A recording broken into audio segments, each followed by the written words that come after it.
ವರುಣ ವಿಧಾನಸಭಾ ಕ್ಷೇತ್ರ ಮಾನ್ಯ ಮುಖ್ಯಮಂತ್ರಿ ಸಿದ್ದರಾಮಯ್ಯ ಅವರ ತವರು ಕ್ಷೇತ್ರ. ಅವರ ತವರು ಕ್ಷೇತ್ರದಲ್ಲೇ ಒಂದು ಅವ್ಯವಸ್ಥೆಯ ಆಗರವಾಗಿದ್ದು, ರಾಷ್ಟ್ರ ನಾಯಕ ಅಂಬೇಡ್ಕರ್ ಅವರ ಹೆಸರಿನಲ್ಲಿ ಇದ್ದಂಥ ವಸತಿ ಶಾಲೆ, ಈ ವಸತಿ ಶಾಲೆಯ ಅವ್ಯವಸ್ಥೆಯ ಬಗ್ಗೆ, ವಸತಿ ಶಾಲೆಯ ಒಂದು ಅನಾಚಾರದ ಬಗ್ಗೆ ರಿಪಬ್ಲಿಕ್ ಕನ್ನಡ ನಿರಂತರವಾಗಿ ವರದಿಯನ್ನು ಪ್ರಸಾರ ಮಾಡ್ತು.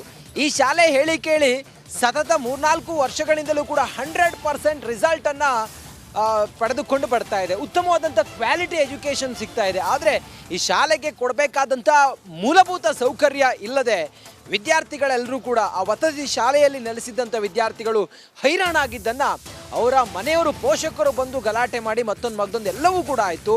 ರಿಪಬ್ಲಿಕ್ ಕನ್ನಡ ಯಾವಾಗ ಈ ಒಂದು ಅವ್ಯವಸ್ಥೆ ಆಗರವನ್ನು ಜನರ ಮುಂದೆ ತೆರೆದಿಡುವಂಥ ಪ್ರಯತ್ನ ಮಾಡ್ತೋ, ಅದಾದ ನಂತರ ಸಂಬಂಧಪಟ್ಟ ಅಧಿಕಾರಿಗಳೆಲ್ಲರೂ ಕೂಡ ಬಂದರು. ಅದರ ಜೊತೆಗೆ ಪ್ರಾಂಶುಪಾಲ ಪ್ರಸನ್ನ ಕುಮಾರ್ ಅವರನ್ನು ಕಡ್ಡಾಯ ರಜೆಯ ಮೇಲೆ ಈಗ ಕಳುಹಿಸಿಕೊಡಲಾಗಿದೆ. ಅದರ ಜೊತೆಗೆ ನಾವು ಗಮನಿಸಬೇಕು, ಒಂದೇ ಒಂದು ಶೌಚಾಲಯ ಈ ಶಾಲೆಯಲ್ಲಿ, ವಸತಿ ಶಾಲೆಯಲ್ಲಿ ಇದ್ದದ್ದು. ಈ ಸದ್ಯಕ್ಕೆ ಏನು ತಾತ್ಕಾಲಿಕವಾಗಿ ಎಲ್ಲ ವ್ಯವಸ್ಥೆಯನ್ನು ಮಾಡಿದ್ದಾರೆ. ಎಲೆಕ್ಷನ್ನ ನೀತಿ ಸಂಹಿತೆ ಜಾರಿಯಾಗಿರೋದ್ರಿಂದಾಗಿ ಬಾಡಿಗೆಯಲ್ಲಿರುವಂಥ ಈ ಕಟ್ಟಡವನ್ನು ಬೇರೆ ಕಡೆಗೆ ಶಿಫ್ಟ್ ಮಾಡೋದಕ್ಕೂ ಕೂಡ ಭರವಸೆಯನ್ನು ಕೊಟ್ಟಿದ್ದಾರೆ. ಅಲ್ಲೂ ಕೂಡ ಕೆಲಸಗಳು ಆರಂಭ ಆಗುತ್ತೆ. ರಿಪಬ್ಲಿಕ್ ಕನ್ನಡ ಯಾವಾಗ ಎಂಟ್ರಿ ಆಯಿತು, ಈ ಎಲ್ಲ ಬೆಳವಣಿಗೆಗಳು ಆಗಿದೆ. ಸದ್ಯಕ್ಕೆ ಒಂದು ಉತ್ತಮ ಕ್ವಾಲಿಟಿ ಎಜುಕೇಷನ್ ಕೊಡ್ತಾ ಇದ್ದಂಥ ಈ ಶಾಲೆ ನಂಜನಗೂಡು ತಾಲೂಕಿನ 16 ಗ್ರಾಮದ BR ಅಂಬೇಡ್ಕರ್ ಅವರ ಹೆಸರಿನಲ್ಲಿರುವಂಥ ಈ ವಸತಿ ಶಾಲೆ ಉತ್ತಮವಾದಂಥ ಶಿಕ್ಷಣವನ್ನು ಕೊಟ್ಟರೂ ಕೂಡ, ಆದರೆ ಮಕ್ಕಳಿಗೆ ಕೊಡಬೇಕಾದಂಥ ಮೂಲಭೂತ ಸೌಕರ್ಯ ಇಲ್ಲದೆ, ಅದು ಕೂಡ ಸಮಾಜ ಕಲ್ಯಾಣ ಇಲಾಖೆ ಸಚಿವರಾಗಿರುವಂಥ HC ಮಹದೇವಪ್ಪ ಅವರ ಮನೆ ಕೂಗಳತೆ ದೂರದಲ್ಲಿರುವಂಥ ಈ ಶಾಲೆ, ನಾನು ನಿಂತಿರೋದು ಕೂಡ ಅದೇ ಶಾಲೆಯ ಮುಂಭಾಗದಲ್ಲಿ. ಆ ಶಾಲೆಯ ವ್ಯವಸ್ಥೆ ಬಗ್ಗೆ ರಿಪಬ್ಲಿಕ್ ಕನ್ನಡ ನಿರಂತರವಾಗಿ ವರದಿಯನ್ನು ಪ್ರಸಾರ ಮಾಡ್ತು. ತಾಲೂಕು ಟ್ರೈಬಲ್ ಆಫೀಸರ್ ಕೂಡ ಈ ಶಾಲೆಯ ಪ್ರಾಂಶುಪಾಲರನ್ನ ಯಾವಾಗ ಕಡ್ಡಾಯದ ರಜೆಯ ಮೇಲೆ ಕಳಿಸ್ಕೊಟ್ರು, ಅದಾದ ನಂತರ ತಾಲೂಕು ಟ್ರೈಬಲ್ ಆಫೀಸರ್ ಕೂಡ ಶಾಲೆಯ ಸಂಪೂರ್ಣ ಇನ್ಚಾರ್ಜನ್ನು ಪಡೆದುಕೊಂಡಿದ್ದಾರೆ. ಅದ್ರ ಜೊತೆಗೆ ಯಾರ್ಯಾರು ಸಂಬಂಧಪಟ್ಟಂಥ ಅಧಿಕಾರಿಗಳಿಗೆ ಈ ಶಾಲೆಯ ಶಿಕ್ಷಕಿಯರು ಮನವಿ ಮಾಡಿದ್ರು ಕೂಡ ಮಕ್ಕಳಿಗೆ ಈ ರೀತಿ ಸಮಸ್ಯೆ ಆಗ್ತಾ ಇದೆ. ವಾರ್ಡನ್ ಕೂಡ ಇಲ್ಲ ವಸತಿ ಶಾಲೆಯಲ್ಲಿ.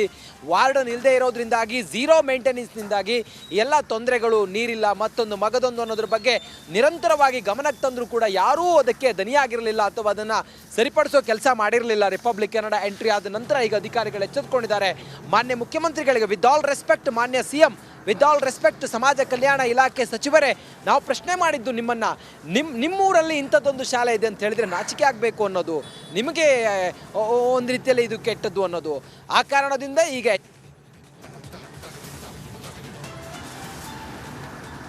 ಮಾನ್ಯ ಮುಖ್ಯಮಂತ್ರಿಗಳು ಸಿದ್ದರಾಮಯ್ಯನವರು ತಮ್ಮ ತವರು ಕ್ಷೇತ್ರದಲ್ಲಿ ಅವ್ಯವಸ್ಥೆಯ ಆಗರವನ್ನು ತಾವು ಇವತ್ತು ನೋಡಬೇಕು.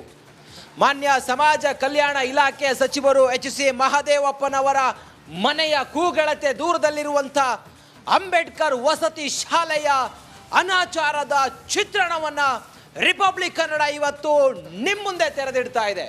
ಸುಮಾರು 7 ವರ್ಷದ ಹಿಂದೆ ಮಂಜೂರಾದಂತಹ ಈ ಅಂಬೇಡ್ಕರ್ ವಸತಿ ಶಾಲೆಯ ಅಸಲಿ ಚಿತ್ರಣ ಏನು ಅನ್ನೋದನ್ನ ರಿಪಬ್ಲಿಕ್ ಕನ್ನಡ ನಿಮ್ಮ ಮುಂದೆ ತೆರೆದಿಡ್ತಾ ಇದೆ.